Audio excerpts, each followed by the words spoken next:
I'm Tara. I'm Ryan. We love Disney movies. So we decided to watch them all, from Snow White to Frozen 2 and beyond. Each episode will watch a different Walt Disney Animated Studios film and tell you all about it. Did we like it? Does it hold up? Who's our favorite hero? Or villain. We'll give you history and fun facts about each movie.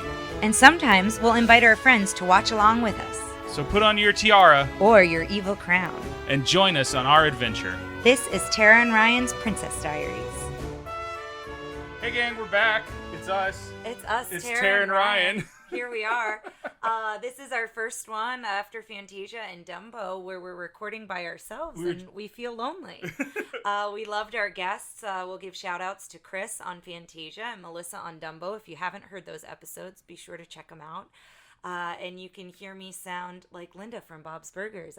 In Fantasia, I say, all right, a lot. See, this is why I only listen to them again when I'm editing. I don't listen to podcasts where I'm in recreationally.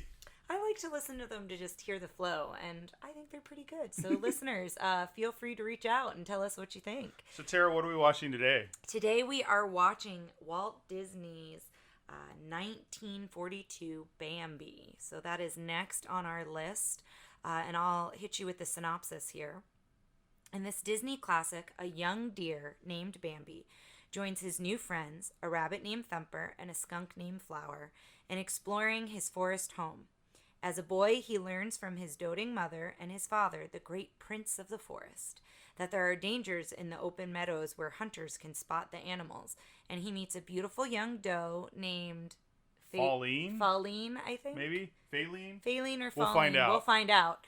As Bambi grows up, he learns that there is tragedy as well as beauty and joy in his forest world and on the path to adulthood. So it was released in August of 1942, and it has a 90% Rotten Tomatoes score. Now this one, it's been a hot minute since I've seen Bambi. This is another one I saw when I was a child, and I remember really loving Thumper and Flower. And Thumper, from what I've read, is the comic relief. And so that, for me, is really all my memories, and that Bambi's mom dies in the beginning. Well, yeah.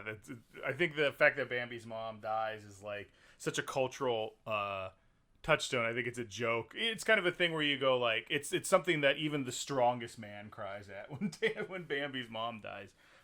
Speaking of Thumper, something that I'm going to throw out a few things here at the beginning. As usual, I watched the documentary on this one that was really interesting, but I'm going to throw out some stuff in the beginning to be watching while we go. First of all, Thumper they did a part of it where they're talking about the voice actors. Mm-hmm. Thumper, is the funniest story ever because they get a bunch of kids together. Yeah, so that's something I read. Okay. I read about they used children instead of using when all the animals are kids, they use children's voices instead of using adults' voices to mimic or sound like kids, and I thought that was really interesting. So when they did the auditions for this one, they had a bunch of kids that the casting director liked, and there was one kid who they would all do the line where they're like, "Look, it's Bambi," and one kid would go, "Look, it's Bambi," and had a terrible delivery, and he goes, "You in the back," and the two guys who were animating go, No, bring that one forward. Yeah, I read that as well, that they wound up, that's the only reason why that voice was the animators. Well, yeah, because he was such the kid wasn't acting at all. I forgot his name, but he was absolutely, that was just who he is. So watch Thumper when you're watching this. There's parts, apparently the kid kept forgetting his lines, so the part where he goes, "If you can't say something nice," and then there's this long pause from Thumper, that was the kid trying to remember the second half of his line. I love that.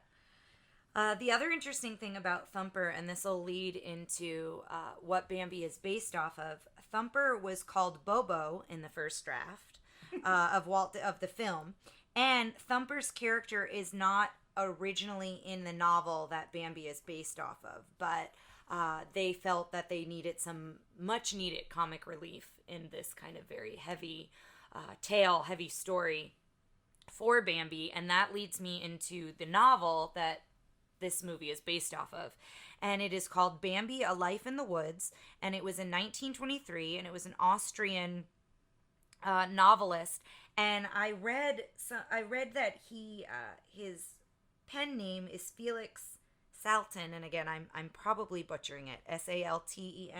His real name is Sigmund Salzman, and apparently he was bored. That's how he started to write. He was an insurance clerk. Yeah, and he was out of boredom started to write, and so I found that interesting. That the first thing he writes is this, what people have gone on to say, the first like environmentalist kind of novel, and focusing on the environment and animals and like what it does to their environment. And so the original novel traces the life of Bambi, a male roe deer, from his birth through childhood, the loss of his mother, the finding of a mate, the lessons he learns from his father, and the experience he gains about the dangers posed by human hunters in the forest. So this one was one where they had a hard time kind of apparently finding a story there because it wasn't their traditional fairy tale stories. Well, and the original is not for children. It's much darker, and I've read gorier and kind of more intense into the kind of adventures of Bambi in the woods. We'll get into some other stuff once we start watching it. I'll do it at the end of some scenes that were pitched but deleted. But apparently in this it's more of just a coming of age story, and it's a little bit of an examination of like forest life and that sort of thing. So there were all these things they kept saying. They had this whole thing where Bambi did something and then it zoomed in on the anthill he like stamped on, and like, I read about that. All the problems it did, and the animals were like, we spent weeks and weeks on that, and then we all went, this has nothing to do with the story. Why are we doing this? Yeah. What I found interesting is that the author wrote Bambi on a trip to Italy. So he was traveling through Italy and he became fascinated with the word bambino, which in Italian means small boy. And so that's where the name came from. I don't know where the inspiration of the story came from, but he was very focused on that word. So I found that kind of interesting that that's where the name Bambi comes from.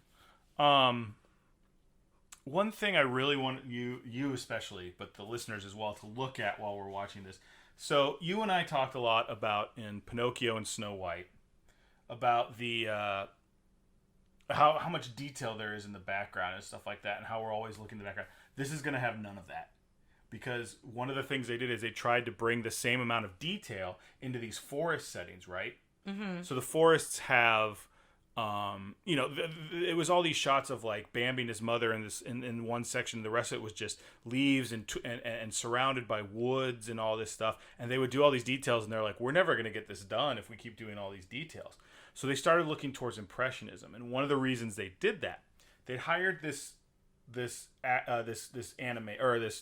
artist, Tyrus Wong, who had come to America from China and had learned, had gone through art school, and they started interviewing him. He's got a very thick, Chinese American accent, and he's saying like, "Whoa, the whole reason I got a job is I got married young, and I needed money."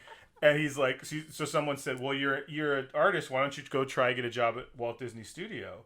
And he was like, "Okay," and he just went, and they went, "Okay, you could be an in-betweener." Now, an in-betweener was they would have the big artist do a bunch of the things, and then the in-betweener would do the little tiny sketches in between to get to those points of animation. Mm-hmm.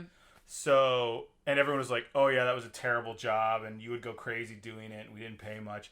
And he just, on a lark, heard about Bambi, and I guess he liked Bambi, or he liked the idea of Bambi, or what he heard. So he went up and he showed him his landscape paintings, and his landscapes were very impressionistic. They were like broad brush strokes, and just like the idea of grass and the idea of this is very simple. And the interview, apparently the guy looked at it and goes, "What department are you in?" And he went, "I'm an in-betweener." He goes, "I think we put you in the wrong department." And he became the lead landscape guy for Bambi. Oh, that's awesome. And it was their really way of like, we're going to save so much money doing this and so much time.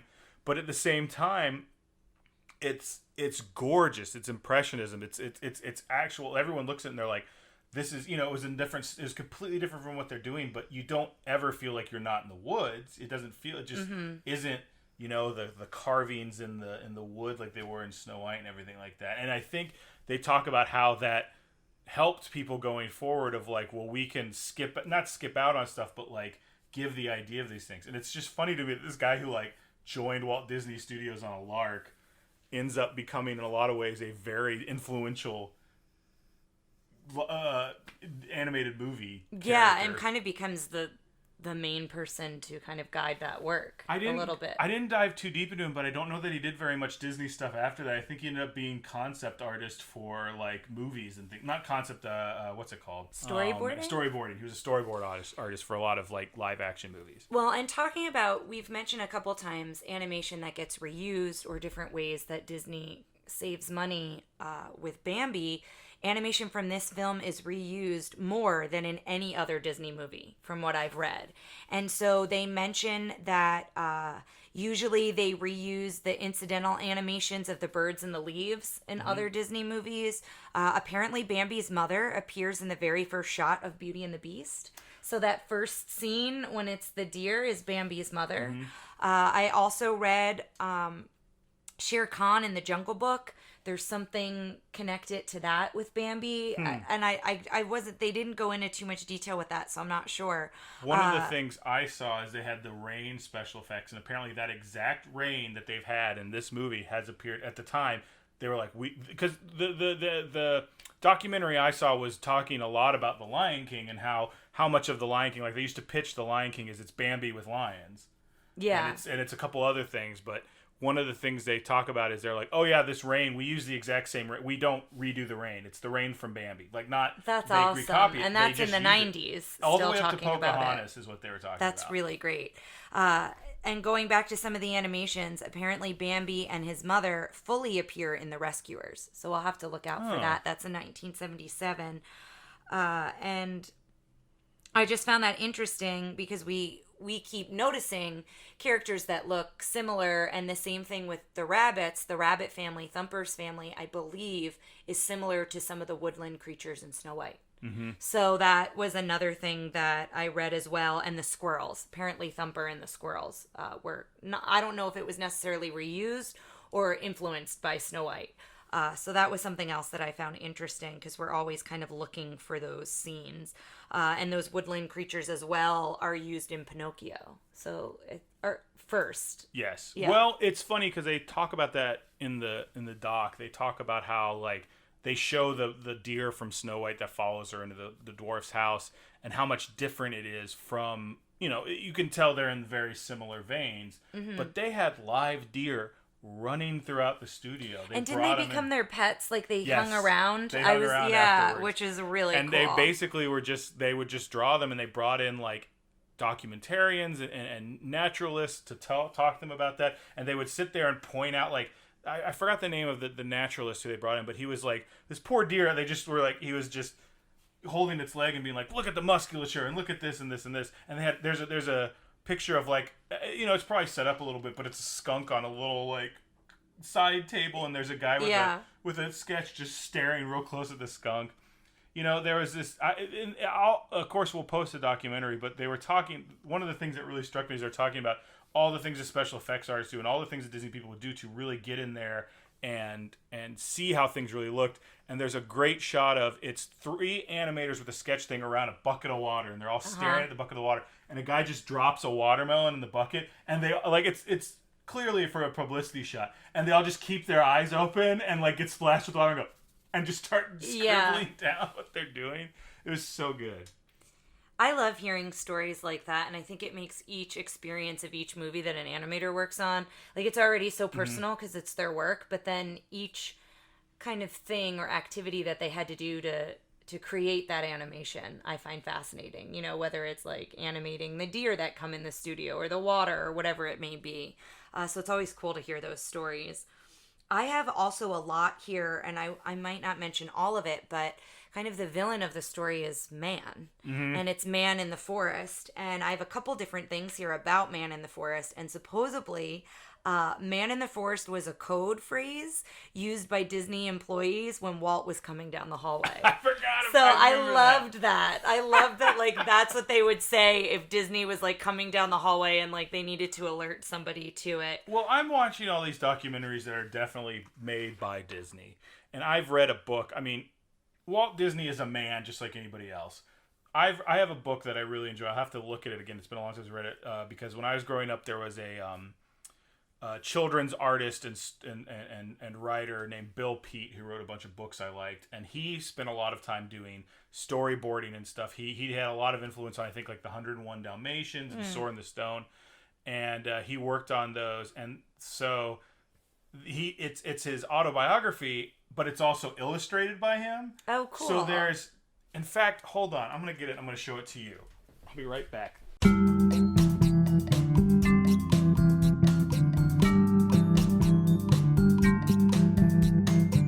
Listeners, I'm back with the book, so I'm going to confuse it. So here's the picture of him with Walt, and I'll see if we can put these pictures up. So this is Walt pitching something, and then him going, no, that's not how we're going to do it. And then really there's him funny. pitching it. Yeah. But yeah, he draws Walt in here. Oh, I guess he worked on Dumbo. It's a great book. We'll put up a link for it, because he does great illustrations, and it's also,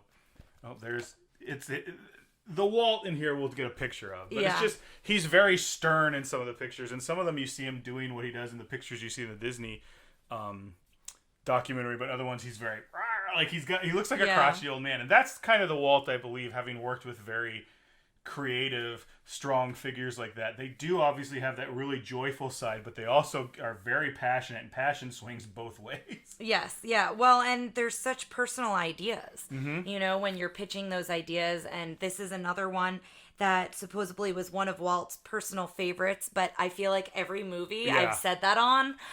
So I feel as though when he's working on it, probably just like everyone else who worked on it, they felt very strongly about what they were doing. Well, there's a story they do where they come in and they show him a few scenes of like Bambi like trying to stand up and stuff like that, and they just done those scenes, and they showed it to him. And again, this one doesn't have like a big, thick, this one isn't story driven. It is, but it isn't. Yeah. And they showed it to him, and apparently he was in the front row, and he turned around, and he just had tears in his eyes. He's like, that's perfect. That's gold, boys. Keep doing that. Yeah. And that's kind of the direction it ended up taking. We've been doing this for a little bit. Do you want to do a little historical context? Yeah, so kind of where we were in the United States, I think, is an important thing to mention, because it's now 1942, so we have entered the war at this point. Yes. And so this was the last full-length animated feature till Cinderella, and that doesn't come until 1950. And the gap was several reasons. I mean, we were in the war, and so a lot of his film workers were in the military. They were called away to service, or they joined up and served, and so that was part of it, as well as lack of materials to actually make the films. The military also took over Walt Disney Studios. The military had them start doing propaganda films, essentially, but cartoons that were geared towards helping the war effort. Mm-hmm. And that started about 9 or 10 months before Bambi came out. And there's all these pictures of like Walt showing these generals and high-ranking officials around the studio. They also mentioned that Bambi's premiere, I think it was supposed to be at Radio City Music Hall, and something happened where whatever was showing there ran longer. And then, of course, with everything with the war, it did not have as big of a premiere as I think they initially wanted it to have. It did not make a lot of money. This is and why. And then they re-release it, and they talk about that they also re-released Snow White during the war. And so that becomes a thing that Disney does, is every so many years they start re-releasing some of the classics. And so that also was making them money. And then Bambi gets re-released, I want to say it's 1947. I might have that year wrong. But it's in that time period, and it does much better when it gets re-released. And then, of course, it goes on. They do like a platinum edition in the 2000s that they went in and they cleaned up some of the animation. And they do like a very special edition much later as well. I just wanted to mention one or two more facts that I thought was interesting. This film only has 1,000 words of dialogue. Yes. So that's something I thought was really interesting. And another kind of fact when you're comparing other Disney movies is this was the first to not have any humans. And then, because you never see man on the screen. And the next one to do that is Robin Hood in 1973, which is Ryan's favorite. Spoiler alert. We will be talking about that when we get to it. But that was another little fact that I found really interesting. I have a couple more tidbits that I think might be more interesting once we watch it. But I think we've done a good job of kind of putting it together. There was a lot of really interesting facts in history on this one. Yeah, so go ahead and pop your VHS into the old VCR, and we'll see you on the other side.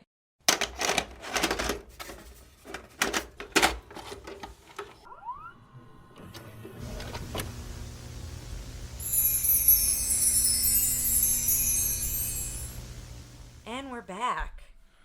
Well, we made a realization while we were watching that, guys, and what was that, Tara? Listeners, today is Mother's Day, and we've called our mothers and wished those we care about a happy Mother's Day. We sat down, we recorded the intro to Bambi, we watched Bambi, and we didn't put it together until Bambi's mom is about to die, and then neither of us could really handle the fact that it was happening.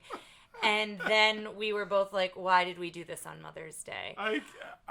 I think this is hilarious. It's a very, I don't want to say a happy coincidence, an interesting coincidence, I guess.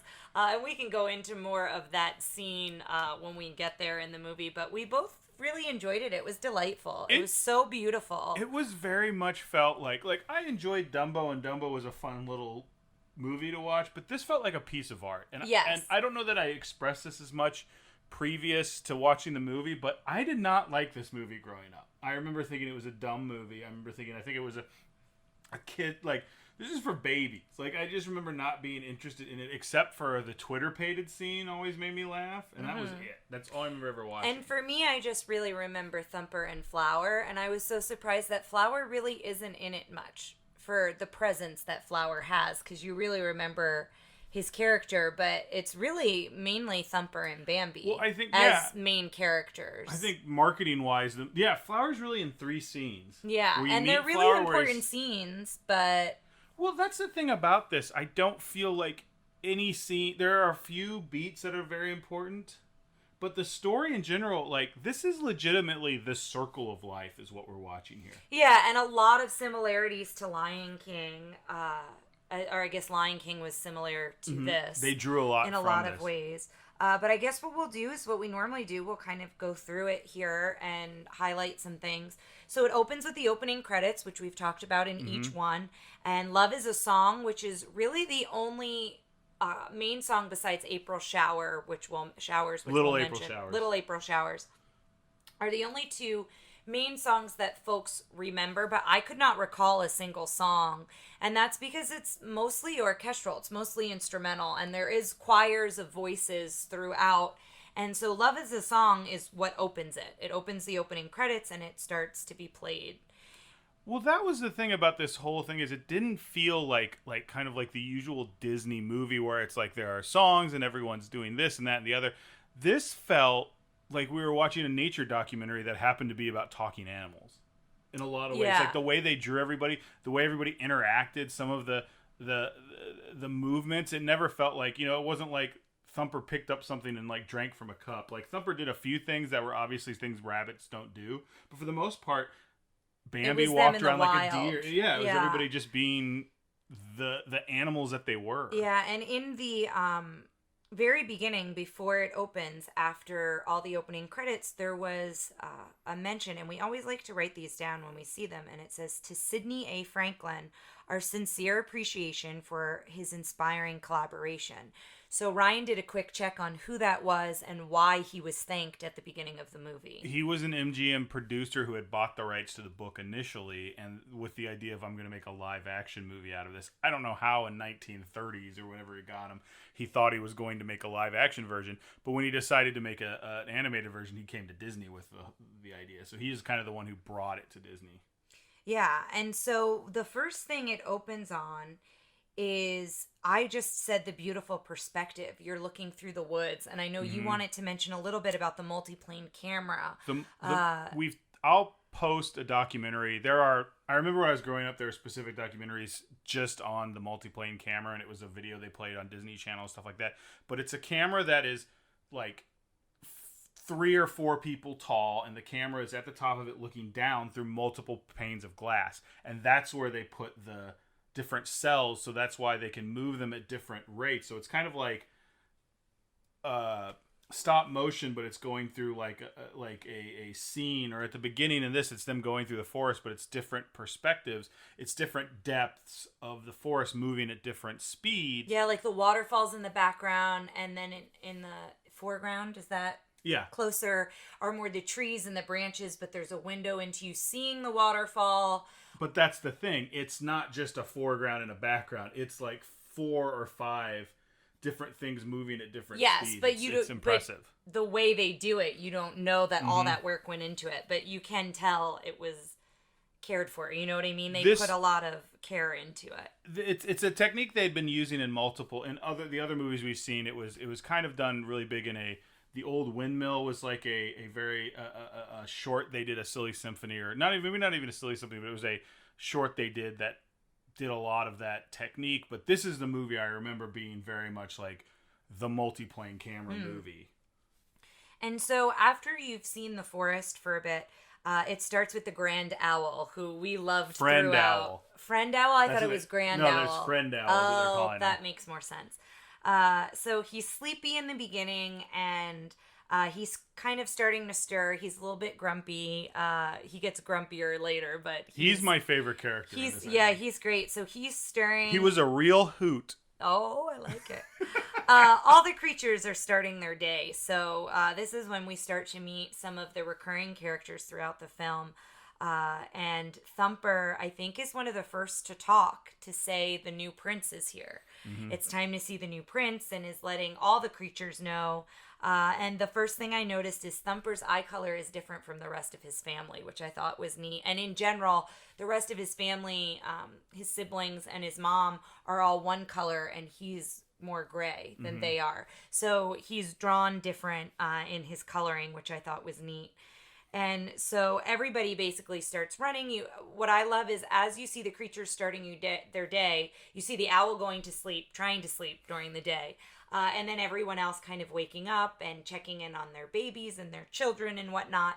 And then when Thumper announces it's, the baby prince is here, or the new prince is here, then they all rush to where Bambi is with his mom to see the new prince. And it's springtime is where we start. And then you go to the very famous sequence with Bambi trying to stand, being very clumsy. Just looks like a baby deer trying to stand. When a baby deer's first born. And the possums were cute as well. Like, everyone's saying "Good morning, young prince." Oh, that's later after he. Well, then the next scene is they're just walking through the forest. Yes, as he's learning to walk. Yeah. And then everyone starts wishing him good morning and welcoming him. And the possums were so cute the way they were hanging. He looks on the upside tree. down, so it looks like they're standing up. Yeah. I like this because this movie is essentially like. It's a very, like, we're all in this together movie. Like, the whole, there's no, the owl is the grumpiest character, and even he isn't an antagonist, really. No, and they all have affection for him and vice versa. I think he's looking out for everyone, and he's so proud when Bambi is born. It's the opposite of, like, Pinocchio and Dumbo, where it's like everybody's against the protagonist and they have to overcome. This is just a nice, sweet story about the forest. Like you're watching, the protagonist is the forest. Yeah. And, as he's walking around, he starts playing with all the rabbits, not just Thumper, but basically his siblings. And that's where he learns his first word. It's the first time we hear Bambi speak, and he says bird. Well, he tries to say it. He doesn't say it right the first time. Let's talk for a minute. We talked a little bit about how cool we thought the actor who played Thumper and the character of Thumper was. Thumper was great. I missed Thumper's child voice when they all become adults, and we'll get there. When they all become adults, their new voices are meh. Yeah, but the voices as children, all of them were fantastic. And something we did not mention at the start of this was Bambi's voice as a child, and I have his name written down, was Donnie Dunnigan, I think is how you say it. And he becomes a Marine and becomes a highly decorated war hero, and shares a story about how he kind of kept it quiet from all of his soldiers and the folks he worked with in the military. He was hesitant to tell them that he was the young voice of Bambi. Because he didn't want everyone to use that against him and to lose respect for him. And to get the nickname Bambi to kind of have that nickname. But he did a fantastic job as well. All the voices as children, I thought, were just delightful. But Thumper was so good. Thumper was perfect. Thumper. I loved, Thumper. Was really, really great. And then as you're going through it, this is the first scene we meet Flower, and so they're smelling the flowers, and Thumper's basically telling Bambi what everything is. No, that's not a bird, that's a butterfly. Bambi tries to call a butterfly a bird because it's flying. And then the same thing with Flowers, sniffing the flowers, and then Flower the skunk is in the flowers. So he pops up and Bambi says Flower, and Thumper starts laughing, and the skunk says, he can call me Flower. And it was just so sweet and such a tender moment between the three of them. And we kind of see how they become friends. I also, when I was a kid, I think I thought Flower was a girl for most of the movie. He has a higher, like, sing-songy voice, and yeah, the way he's animated, but I kind of enjoy that. I also remember thinking Bambi was a girl at one point when I was very little, like a very little kid, and then, like, having the weird disconnect of, like, oh, they're boys now, like, just thinking, like, oh, now they're boys. Well, and also because they have antlers, but they don't start out with antlers. Right. But yeah, so we get to meet them having a moment, and then thunder starts up, and Thumper basically ditches Bambi. Bambi's brand new, has never, like, seen a thunderstorm, and he's like, okay, I gotta go home now, which is something a kid would do. Right. I think that's the big thing. Is Thumper is such a good kid. Like, not a good kid, but, like, just a perfect representation. And you said you were writing down all the things Thumper said, because Thumper, every time he gets in trouble, his mom's like, Thumper, and he goes, and what did your father And he acts like say? he doesn't know what she's talking about. He's like, what? Yeah.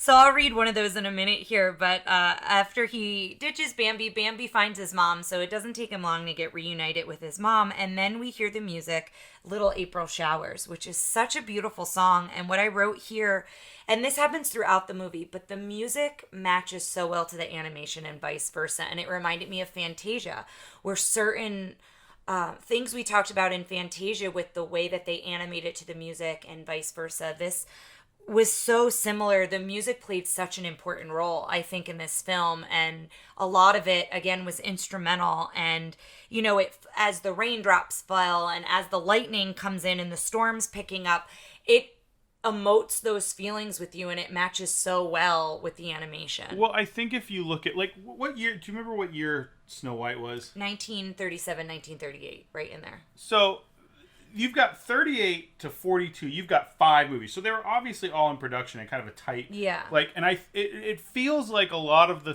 people who came off Fantasia moved to this, and a lot of people who came off Pinocchio moved to Dumbo, which is kind of like a cycle when you're doing things makes sense. I mean, I know I've done it in studios where I'm working on multiple games. It's like you can tell people are kind of moving from one thing. Yeah. The next thing's the next release has been in production for a while, and that crew from the one that just got released moves on to the next one. And overlaps a little bit. Well, and I did look up the composer for this, and it is Frank Edwin Churchill, and he was an American film composer and songwriter. He wrote most of the music for Snow White. He wrote Hi Ho, he wrote Whistle While You Work, and Someday My Prince Will Come.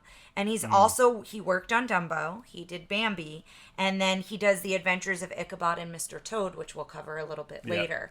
So I did just want to highlight him, not only because he worked on the other movies that I don't think we mentioned in those episodes, but I just thought he did such a fantastic job with the music on this. And they talked about in the documentary about how this felt like the Pastoral Symphony, but for children. Yeah. And you're right, it did match up with the... I think that was really cool. The like, when every time Bambi tried to stand up, it was like, left leg, right leg, tail. Yeah. It would always go like... Sounded just like the flute was in the room with us. You're listeners. The worst. So after all of that, after we're watching the storm and, you know, this beautiful music come in, we also see the ripple effect in the water, and Bambi sees his reflection. Oh no, this isn't where he sees his reflection. This is just when the water droplets are falling in the water, because then they go to the meadow. That's the thing about this movie is since it's not so much of a plot, I think you remember this more piecemeal. Like, just the little scenes. Like, and I tried to take notes so we're following it linearly, but we may not. It's okay not to. Yeah. Come on, this is our podcast. We do what we want. We can talk about anything we wanted. Well, we'll stick to Disney for today. But you had mentioned something with ripple glass with the water droplets. So I'll post a picture of ripple glass, but it's essentially that glass that looks like there's been water going through it, and there's like some bumps on it. It's hard for me to describe without showing it. Yeah. So I'll post a picture on the website, but it's essentially they just ran it through that and like moved it a little bit as they did the animation. But it reminded me of going back to Snow White and seeing the water in the well. It was like so clear, and it wasn't the same. I think the water in the well was legitimately them filming water. And it still wasn't think the that. same, but it gave me the same reaction of like, wow, that's really beautiful the way they did that. Mm-hmm. So then they head to the meadow, and Bambi is learning. So he's really excited and he's prancing, and he doesn't understand that the meadow is very different from being in the woods, and his mother gets not stern, but very much like, no, you never rush out into the meadow. There could be danger. Well, that's where this movie turns from like everything is super pleasant and nice And to playful, like, yeah. and not necessarily dark, but very serious. Like like, Bambi, you can't go out into the meadow. Like, and then it's that long. She walks out there, and that just looks like we're watching film of a deer. Yeah, like there's no cartooniness to this. And the adults, like his mom and his dad, have less like physical animated human features. Yeah. Like they like sometimes it doesn't look like they animated their mouth at all when they're talking. But that was, I think, the first instance I noticed of a deer looking right down the barrel of the camera and being like, this looks like a nature film. Yeah. And so, she stresses to him what the dangers are. And after she looks and sees everything's okay, then she's like, it's fine to come out. And you see that all the animals go to the meadow. So it's not just the deer. And they're even more playful in the meadow, I feel. Because when she goes, we have to go to the meadow. Like when she goes, it's very dangerous. I have to look. Tara turns to me and goes, then why go? Yeah, like, then why go there? But then you see, it's to run around, it's to prance, it's like a wide open space. It's to eat clover. And why is clover important to eat, Tara? Oh my gosh, so this is the Thumper quote that is so good. Let me find it. I have to pull up the right window on my phone because I've got a couple open for Bambi. He runs into Thumper and his family, and Thumper is eating clover. And he's eating the greens. No. He wants to only eat the flowers, which are the purple part. Yes. So basically, what happens is Bambi sees Thumper eating the flowers, and Thumper says, "Try some; they're delicious." And Bambi goes for the clover first, and then Thumper says, "No, not that green stuff. Just eat the blossoms. That's the good stuff." And Thumper opens his mouth so wide to get the whole blossom in his mouth, and he pauses because his mama goes, "Thumper, what did your father tell you?" The clover is in his mouth. Yes, or the flower, the blossom. Yes. And he goes, "About what?" About what? Yeah, and then he goes, "Oh, that one," and he clears his throat and says, "Eating greens is a special treat. It makes long ears, and great big feet." And then to Bambi, he whispers, "But it sure is awful to eat." I made that last part up myself. It's so good. And he's got a couple moments like that, but that was one of my favorite of, the mother being like, well, now remember, like kind of reining Thumper in a little bit. I don't want to steer my vote later, but I just think everyone should watch this just for Thumper. Like the whole movie, I think. Nothing else. Yeah. So you're following Bambi and all the other woodland. I mean, they're more than woodland creatures, I feel like. No, I think they're woodland creatures. It just feels very much like an American forest. It's like I guess when we referred to woodland creatures in Snow White, it's some of them, but it's much more than that. Yes. Yeah, because it's more forest animals. So you're following them all through the meadow, and then that's when Bambi looks in the water and sees his reflection. And as he sees his reflection, he sees Feline for the first time. And he had asked his mother, I think before then, Thumper says are there other deer? Yeah, Thumper. Oh, yes. He tells his mother. He says it really like a kid. Thumper says there are other deer in the forest. Yeah, and his mother's like, oh, did he? And so she kind of explains that they'll see them at some point. And so Feline. I keep wanting to say Feline. Like falling, only Feline. Feline. And so Bambi is so bashful, so nervous, so afraid. She's prancing around him, licking him, and then hiding in the grass and doing a very, like, when you hear elementary school kids, like... Well, it feels like she's making Bambi mad at first, and then he starts playing finally. Yeah, he gets he's like, leave me alone. Annoyed, and he falls in the water when he tries to run after her, and he's kind of does like a furrowed brow kind of a face, and his faces, his just his expressions are so good. Yeah. His like there's such a little kid of like, and then like what, and then fear. It's so good. And so it's the moms with Feline and Bambi. I'm gonna pause before I say it every time. I apologize, listeners. And then we go back to the music guiding us on what's happening next, and the whole emotion and mood changes because all the bucks come in, and they all are coming prancing in through the meadow, and that's when Bambi meets his dad. So I don't know that Bambi's met his dad up to this point. He's only a couple days old. Yeah. And his dad is very regal, very elegant. And then as he walks past Bambi, he stares at him and kind of snubs him. And we were both like, he's kind of rude.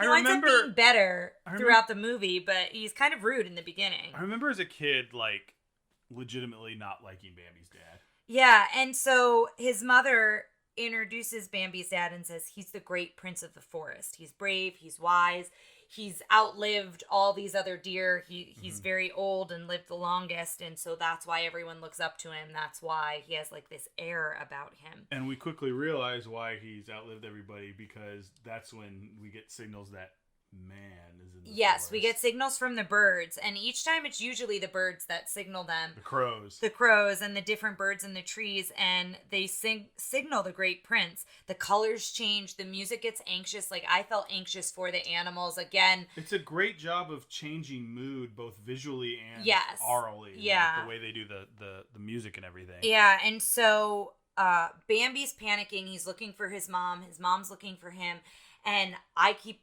going, oh my gosh, is this when Bambi's mom dies? Like 3 times I said it and it didn't happen, because when I was a kid, I remembered her dying at the very beginning. She really doesn't die till about the middle of the film. We do get a good amount of time with Bambi's mom and can connect to her as a character. Does Bambi's mom have a name? Is it just Bambi's mom? You want to look that up while I'm talking about the next part? I don't remember. It might just be Bambi's mom. I don't know where my phone went. Here, you can use mine. That's fine. We'll just, you know what? We'll live not knowing. Guys, if you know if Bambi's mom has a name, send us an email. There you go.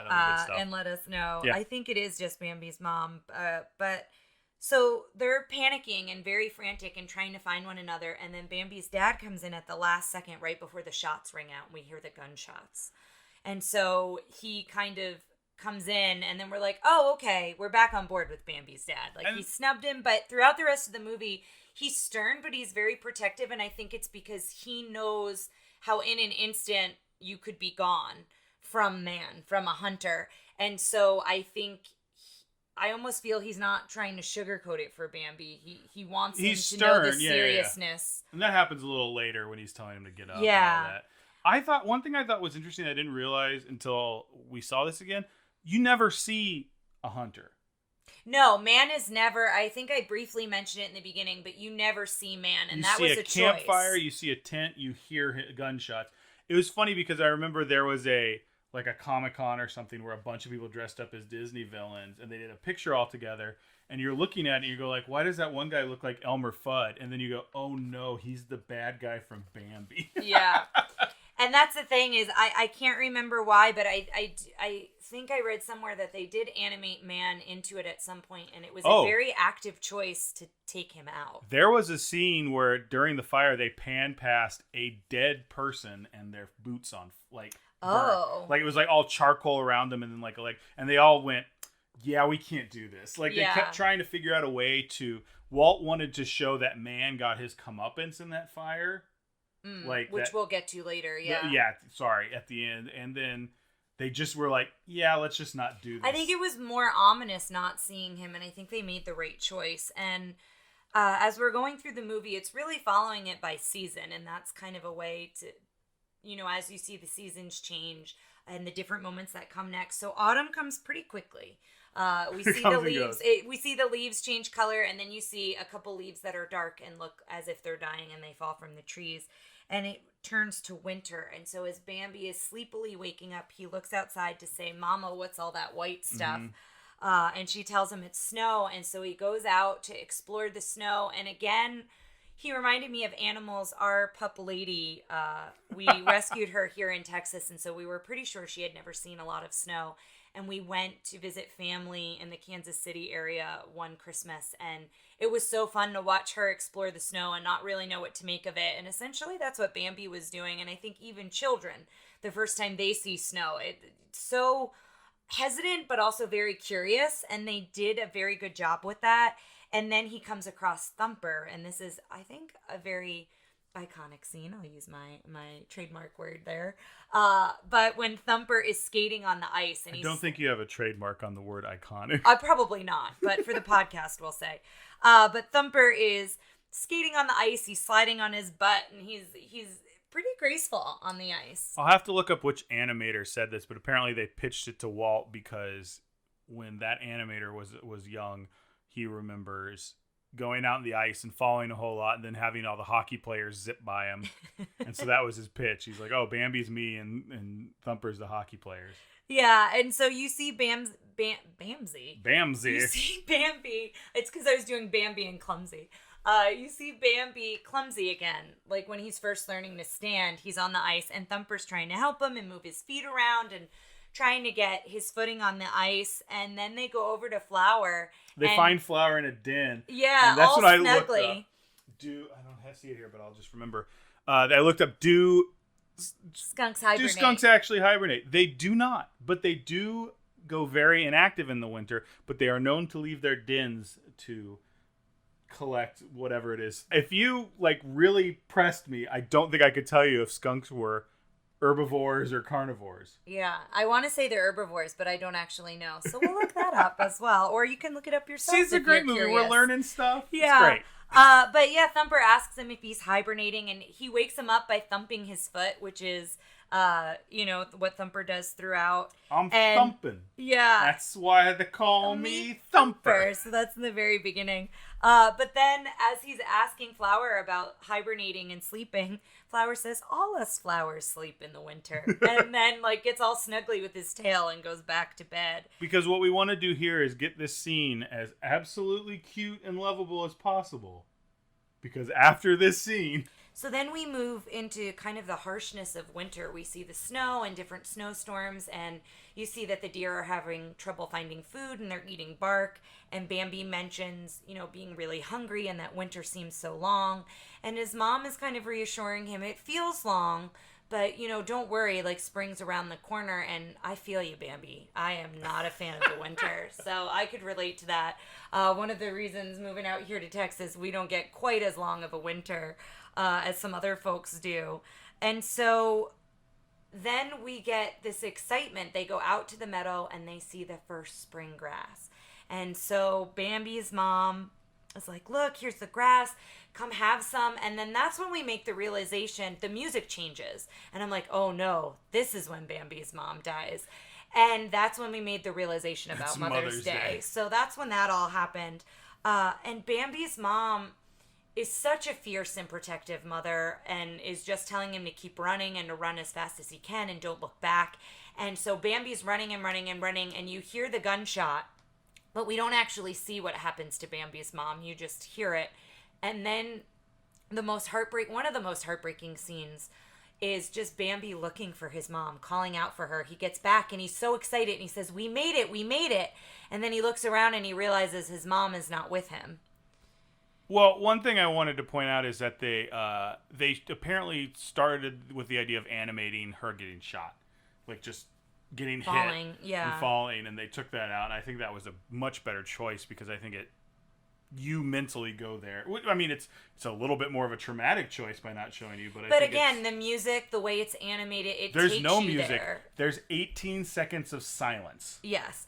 But that's what I'm saying. The music beforehand, you get very anxious because you know something's happening as they're running, and then the silence. Just imagine, if we did 18 seconds of silence here, I feel like we'd be really, that in a movie, particularly any sort of movie in 1942. Yeah. That's huge. Them just go, we're just going to keep it completely silent for 18 seconds before we go, Mother! Yeah.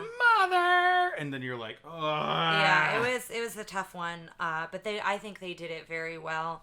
And then eventually the great prince of the forest, Bambi's dad, finds him and says, Mother can't be with you anymore. And so your mother can't. Yeah, that's how it's worded. I loved that particular thing. Not she's not, like, it was just like... Not she's gone, it implies a want, like, that your mother still wants to be with you, but she can't be with you anymore. She can't be with you anymore. Good.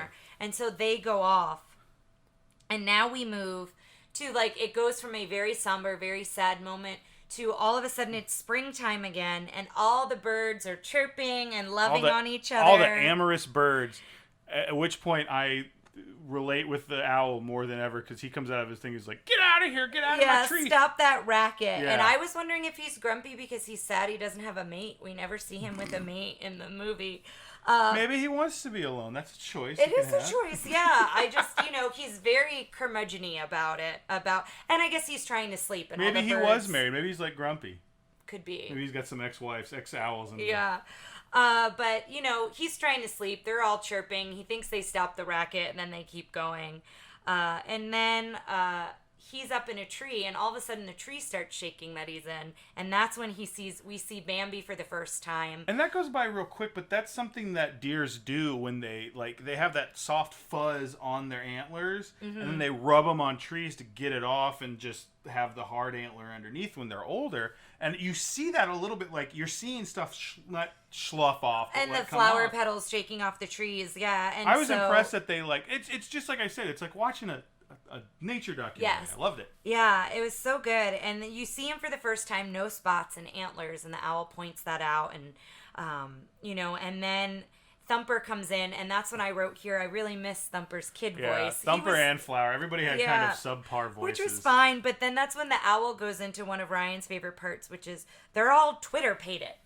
And talks about... Well, my mom used to use that term a lot growing up. I think that was my mom, the closest my mom came.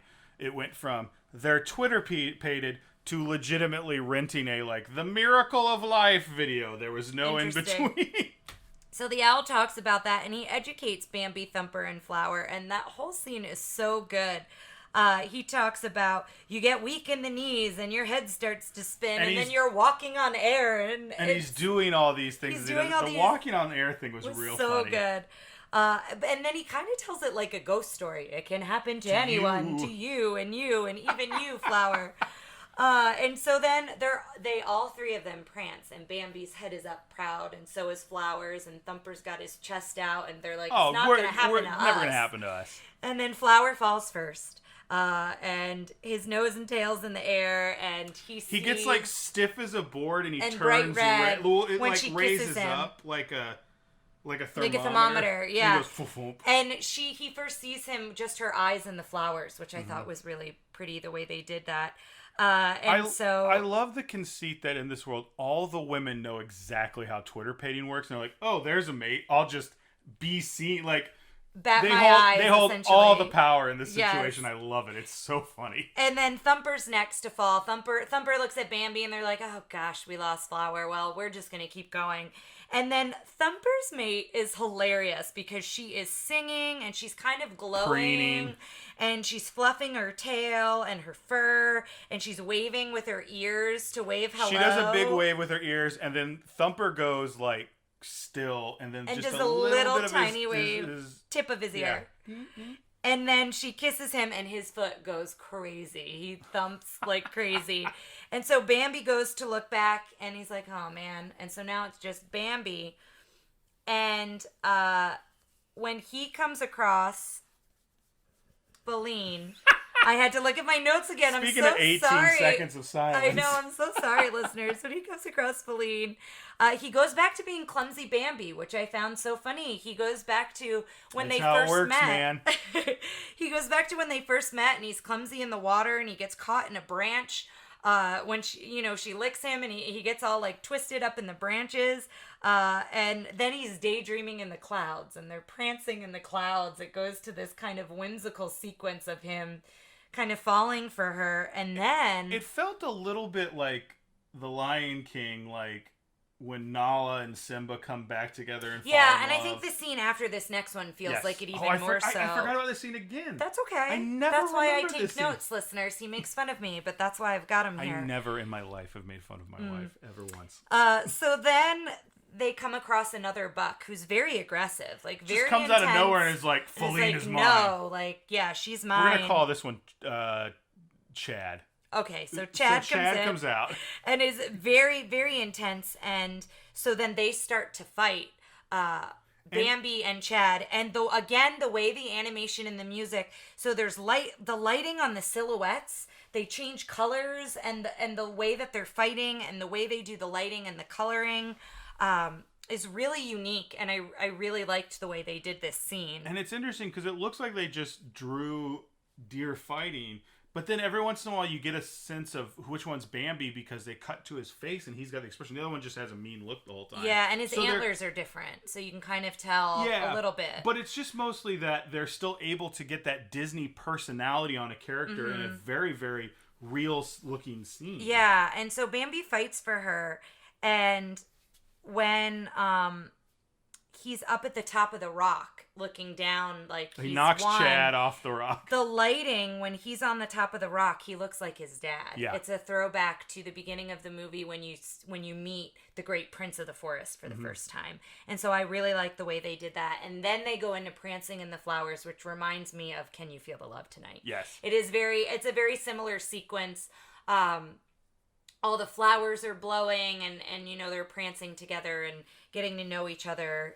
I think they might do a little nose kiss at the end of it. And then it goes to the next scene. And now we're back to autumn, I believe. And so we observed that summer gets the shaft. Like, they don't define summer in the animation the way they do autumn and winter and spring. But it comes back to autumn. And Bambi sees a campfire, sees smoke in the distance from a campfire. And that's when his father says to him, man is back. There's many of them this time. There's more than one. There's lots of them. We need to go deep into the forest. Guess who's back? Yeah. Back again. Man is back. Tell a friend. So, man is back. And, they're letting all the woodland creatures know. So it's not just the deer need to go deep into the forest. They want to protect everybody. So this is when him and Feline, they get separated. Because Bambi and Feline, after you see the nose kiss, they're like snuggled together sleeping. And then he hears something, and that's when he goes to see the fire. So he leaves her to see what's going on. He talks to his dad. And then when she wakes up, he's not there. And so they're both looking for each other through kind of this chaos. And it cuts to these pheasants. Pheasants or quail. I think they were pheasants. Quail. Were they quail? Well, either way. It doesn't matter. But they were a bird, and they're all panicking, and they're all in the grass, and they're like, we need to be quiet. Like, don't say a word. And this one poor bird is so nervous, and she's like, we have to fly. We have to fly now. And they're like, no, the last thing you want to do is fly. Do not fly. And she flies, and then you see a gunshot, and she falls to the ground. Yeah. And that part was Duck Hunt so... style. I basically was like, did she just die? That was probably the most shocking, because that one you actually see it. You see it happen. It was, this whole movie, I don't know what your perspective on hunting. I've never been hunting. I really typically don't have a problem with hunting because in the real world, there's way more deer and animals in this. You fish. And I fish. Yeah. I think I like regulated hunting. I like it with, the ones who are like, we're just going to go get a few things. And I feel like there's people who go out and use what you hunt versus, for the sport of it. And that's my opinion. Yeah. And I think this movie does a good job of being really giving you, it's definitely a naturalist movie. It's an environmentalist movie. And giving you the perspective from the animals and what happens when man comes into where they live. Just the destruction and the terror. And kind of how they have to uproot everything. And so that's what's happening in this scene.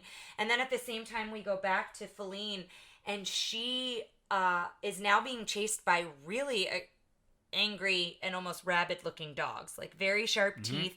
Assuming it's the hunter's dogs is my assumption. We never know. Just wild dogs. Yeah, well, we never see the hunter, right? But you would think it's the hunter's dogs. Although I don't know if you actually... I've never heard of, bring a pack of dogs to go deer hunting. Yeah, so I don't know. But so they all are chasing her, and she's running, and all of these things are happening. And Bambi comes, fends them off after she's kind of been pinned onto a rock, which you said reminded you of Scar and the It did look hyenas. A little bit when Scar is standing talking to the hyenas during Be Prepared. Just a similar feeling there, even though it's Feline. She's very vulnerable up on that rock. So as that's happening, they kind of get separated. Well, Feline kind of finds the shortcut to the end because she kind of disappears. Bambi comes to the rescue, and then the fire starts to spread. Mm-hmm. So now it becomes an even more urgency to get away from where they're at. Now, not only are they worried about gunshots, but the campfire has spread. And so now there's a huge forest fire. And then Bambi, I think, gets shot, which we didn't know. I'm assuming he got winged or something because he gets better, but he definitely takes him down for a while until his dad shows up and is like, get up. You have to get up. Yeah, you must get up. And, kind of we need rough to get with going. them, but again, being like, this is urgent. If you stay here, like, you're done for. I think he's trying to convince them, like, in this 1942 way of, like, you have to be, like, this movie's about him going from boy to man. Mm-hmm. And having to, like, deal with tough stuff. And making tough choices, yeah. And so the animation of the fire and the way the color changes and the way, again, I know I keep saying that, but they really take you on this journey, both with the music and the animation and the way that they highlight certain colors when certain things are happening. It really felt like Fantasia, and every time there was a big music change, this style of the movie changed a bit as well. Yes, and so Bambi and his father are running kind of panicked. You know, they try to go one way and the fire comes. They go another way and the fire comes. And so they finally jump down a waterfall. They don't really have a choice. And so they jump down this waterfall. So we see all the animals now on this small, like, piece of land. So you see how they all, you know, they go from being spread out to now they're all kind of cornered and all together because this fire has kind of pushed them out of their home.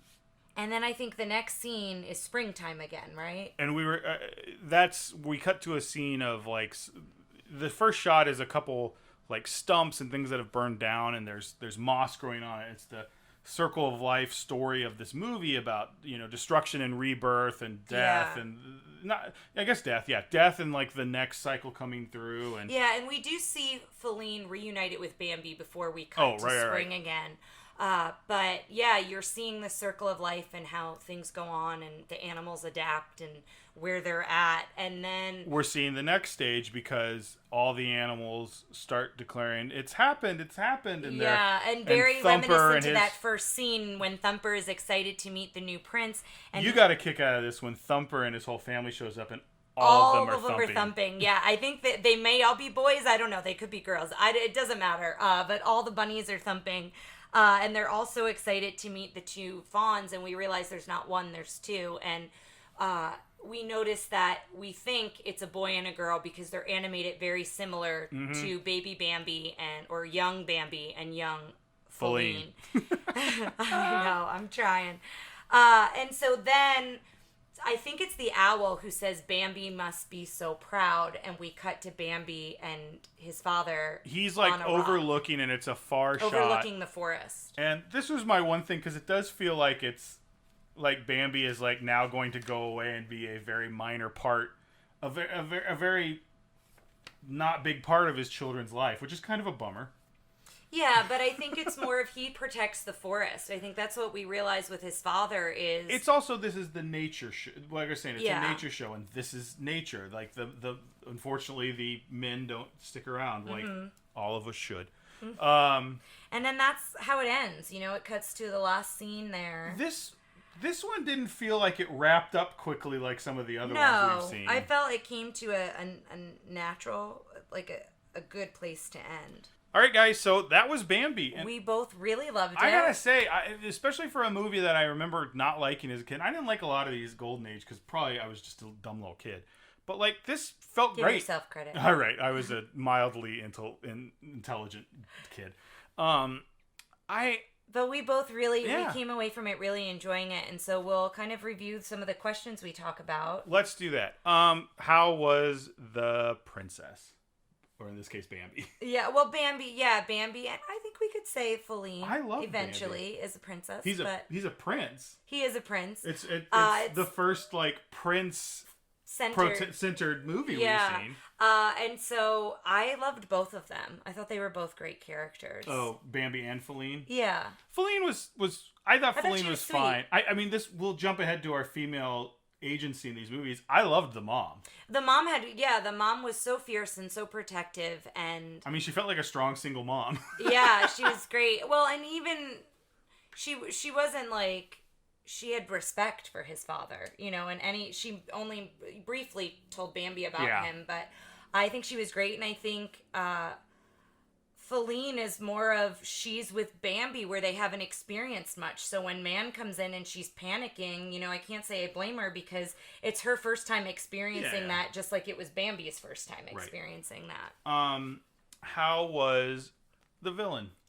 I thought they did a very good job of, we never see the villain, as we've mentioned. It's Man, and very ominous and very dark, and you feel I don't know if gravity is the right word, the heaviness of what happens when Man comes to where they're at in the forest. I'm going to go ahead and say it now. As of now, Man is my least favorite villain. Not in that they were a bad villain, in that they were an extremely good villain, and I hate Man. Yeah. Like right now, they're the villain to beat in the I don't like them. Well, and I've got two interesting things here. One, I was reading that Man, apparently there's a list, and I've looked up the list. Mm-hmm. I went down a rabbit hole with Thumper. And I looked up the list of Man who is ranked number 20 on the villain list of the American film list of the 100 greatest heroes and villains. So they divided up between 50 villains and 50 heroes. And you can Google this list. I'm going to just highlight what Disney villains are on the list. It was very sad Maleficent is not on this list. But at number 10 is the Evil Queen from Snow White on this list of villains. The next one we have for Disney is Man at number 20. Cruella de Vil is number 39. So yeah, it looks like it's Man, the Evil Queen from Snow White, and Cruella de Vil for Disney villains, which I think when you look at the rest of this list, like Darth Vader is up in the top 3. Mm-hmm. So Man makes the list at number 20. Wow. The other thing that I found interesting, supposedly this happened very recently. I was reading some facts and trivia about the movie, but in 2018, there was a poacher in Missouri, and he was sentenced to a year in prison for illegally killing deer for trophies. Part of his penalty was to watch this movie once a month. And that's what I read. I mean, I don't have like a source to cite, is it true? But it was on some of the facts and trivia that I was looking up. So I mean, there's definitely worse punishments out there. Yeah. So that was kind of my other little fact about Man that I found intriguing when I was reading up on it. So next question: how was the sidekick? Oh my goodness. Thumper there. Thumper is the sidekick because he teaches him everything Bambi knows and first learns. Thumper was wonderful. He's one of my favorite sidekicks as of right now. So far, he's great. Favorite musical number? I mean, there weren't a lot. I liked Little April Showers. I was going to say that as well. I liked Little April Showers. And in general, all of the music was beautifully done. And there was choirs in certain parts and instrumental, and then you had a couple vocals in it as well with Little April Showers, and I just thought it fit the film so well. Does it hold up? I think it's a very timeless story. Best timeless one. Yes. Yeah. There's not a problem with ethnic representation. I mean, even in Snow White, there's that little tiny bit where with Dopey very quickly. But this doesn't have any of that. There's drinking and smoking. There's none of that because it's all in the forest. There's gunplay, which is an issue, but I think we don't see it. We just hear it. It's also the bad guy. Yeah. So it's presented in a light that, in my opinion, I believe it should. And I think if anything, you come away with it, and I think children could come away with this as well, depending on their ages. The respect for the forest, like to have a respectfulness for we are in their home, not the other way around. Well, but that's right. So that's a good question I want to ask you about. Like, how do you feel about showing this to kids? Because I go back and forth because I think listeners, we've mentioned before, but neither one of us we don't have children. But as typical couples who don't have children act, let's tell you what we think about child rearing. So no, not that. But I would love to hear from the listeners. I would love folks to write in because I do think I would imagine it would have to be a certain age. I don't remember at what age I saw this movie, but I think it would be one you could watch with your children. And if the scene where we lose Bambi's mother is very emotional for your child, I do think there's things you could talk through. But again, it depends on the age of the child, right? And it might go by if a child's watching it young enough, it might go by to where they don't emotionally connect with it the way you and I did when we watched it. I don't know. And that's the other thing is I think once you reach a certain age, it does feel like a very baby movie. Like, I think this movie is so much better as an adult. But I think you can age out of it quick, especially as a boy. I don't know about as girls. But like the whole, like, I think this is a baby movie, which you should teach your boy not to care about that stuff. But I'm also saying I think that's what happened to me, is I think I reached a point where I was like, this is for babies. I'm not a baby. And I don't think that that's the case at all. I wouldn't describe it as that at all. That's what I'm saying, but I think there's a certain age where kids like don't care about this stuff for a while. Fair enough, yeah. But yeah, listeners, we'd love to hear from you. We know we have several listeners who do have children, and we would love your thoughts on if you've watched it with them, if they're old enough to watch it. I know we have some listeners who have more newborn, towards the newborn side of children, so I'd love to hear your opinion as newer moms. Force your young children to watch those scenes and then tell us exactly how traumatized they got on a scale of 1 to 10. I more so want to hear opinions. I think that's one thing, when we started this, we said in our first episode, we are by no means experts, not only on what we're talking about, but as we're giving our opinions. But anything. Yeah, no, well, I mean, there's so much you can find out about each one of these Disney movies, and so I think part of my enjoyment of this podcast is talking to other people. And we had a friend send us a text message about Snow White, and just being excited that folks are getting something out of it and hearing from all of you. So as we wrap things up, we're going to say it here at the end, but please reach out to us, send us an email, whatnot, and we'd love to hear your opinions on what we've done so far. And please spread this around to friends of yours, to anybody else who you think might like it, even if, right now I feel like it's a lot of people we know, but, we'd love to hear to have this spread far and wide. One thing I want to go over before the end here is our final question, which has typically been, do we give it a platinum edition? But I think we've decided that we want to do something a little different. And it's, do we add this to our Disney collection, our personal Disney collection? And put it up on the shelf. Put it up on the shelf in a clamshell, which I think we've put every single one up there so far. We have, yeah. Or do we lock it away in the vault? No, this one goes up on the top shelf to be seen. And I think if you would have asked me before we watched it again, I would have said no. I'd have been like, Bambi. So that's Bambi, guys. We really enjoyed it. Up next, we're getting kind of the weird run of movies during World War II. We're starting off with Saludos Amigos. All right, and we will have a special guest for that one as well, so we're looking forward to it. And go check out Bambi until we see you next time. Bye, guys. Thanks for listening to Tara and Ryan's Princess Diaries. If you want to tell us your favorite Disney villain and why it's guest on, send us an email at trprincessdiaries@gmail.com. Or you can send a tweet about how great Maleficent is to @TRPDiaries. Check out our Facebook group by searching for Tara and Ryan's Princess Diaries. Tara and Ryan's Princess Diaries are available on iTunes, Stitcher, Spotify, Overcast, and many more. Wherever you hear us, please be our knight in shining armor and give us a 5-star review. Thanks again, and until next time, remember to always live happily ever after.